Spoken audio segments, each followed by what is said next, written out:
লালমনিরহাট জেলার বুক চিরে বয়ে চলা তিস্তা নদী আর তার মোহনা যেন প্রাকৃতিক এক জীবন্ত ক্যানভাস। শান্ত জলের ঢেউ, সূর্যাস্তের লাল আভা আর নৌকা বিহারের মুগ্ধতা টেনে আনে শত শত ভ্রমণ পিপাসুদের। বিশেষ করে ছুটির দিনে জেলার বাইরে বহু মানুষ ছুটে আসেন এখানে। তিস্তা ব্যারাজ, হাতীবান্ধা ও পাটগ্রাম ঘিরে যে প্রাকৃতিক আবেশ তা মুগ্ধ করে সবাইকে। কিন্তু এই সৌন্দর্যের মাঝেও রয়েছে নানা সীমাবদ্ধতা।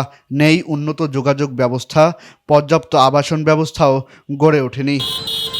উত্তরাঞ্চলে এখানে পর্যটকরা এখানে অনেকেই ঘুরতে আসে। আমরা ফ্যামিলি নিয়ে এখানে ঘুরতে আসছি। খাওয়া দাওয়ার ব্যবস্থা নাই এখানে ভালো। তারপর মহিলাদের জন্য ভালো টয়লেট নাই। আমরা এখানে যে রাত্রি যাপন করব তার কোনো ব্যবস্থা নাই। এমনিতেই সুন্দর পরিবেশ, কিন্তু এগুলো থাকলে আরো ভালো হতো। আমরা এখানে আমার মা বাবার সঙ্গে ঘুরতে এসেছি। আমার নৌকায় উঠেছি, স্পিড বোটে উঠেছি, তারপর আমরা ফুচকা খেয়েছি। আমার অনেক ভালো লাগছে, আবারও আমরা এখানে আসব। প্রাকৃতিক সৌন্দর্য ধরে রাখতে হলে চাই পরিকল্পিত পর্যটন উন্নয়ন। তিস্তা মোহনার মতো এলাকাগুলোতে কাজ করলে স্থানীয় অর্থনীতি অনেকটাই উপকৃত হবে এই অঞ্চলের দারিদ্র্যসীমা, কর্মসংস্থানের সৃষ্টি হবে বহু মানুষের।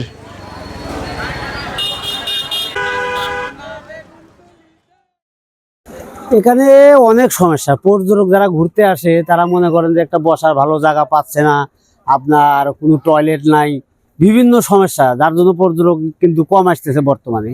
জায়গাটা দেখতে তো খুব সুন্দর জায়গা, বাংলাদেশের মধ্যে সর্বশ্রেষ্ঠ জায়গা এটাই। আপনি কক্সবাজারের ছাড়াও এটা ভালো জায়গা। ওয়াশের সেরকম ব্যবস্থা বা পরিবেশ নেই, ঠিক আছে। এগুলা ব্যবস্থা পরিবেশ করলে আসলে আরো এখানে লোকের সমাগম বেশি হইতে আর কি, ভালো হইতো। তো এটা নিশ্চয়ই রাতারাতি সম্ভব না। আমাদের পরিকল্পনা রয়েছে, এই পরিকল্পনা অনুযায়ী যদি আমরা বাস্তবায়ন করতে পারি, জেলা প্রশাসক মহোদয় 3 বছর মেয়াদী একটি কর্মপরিকল্পনা রয়েছে। সেই কর্মপরিকল্পনাতেও এই ধরনের ট্যুরিজম বিকাশের নির্দেশনা রয়েছে। সে অনুযায়ী আমরা কাজ করছি। আশা করি আগামী নতুন অর্থ বছরে আমরা এই ধরনের কাজে এগোতে পারবো এবং লালমনিরহাটের এই যে হাতীবান্ধা একটি অন্যতম প্রাচীন জনপদ এবং সীমান্তবর্তী একটি জনপদ, এই জনপদকে আমরা পর্যটনের ক্ষেত্রে আরো একটু এগিয়ে নিয়ে যেতে পারি। তিস্তা মোহনা হতে পারে দেশের অন্যতম পর্যটন কেন্দ্র। প্রয়োজন কেবল সঠিক পরিকল্পনা, বিনিয়োগ ও টেকসই রক্ষণাবেক্ষণ। তাহলেই এই প্রাকৃতিক সৌন্দর্য পাবে আন্তর্জাতিক পরিচিতি। আহসান সাকিব, লাল সবুজ প্রকাশ, নিউজ ডেস্ক।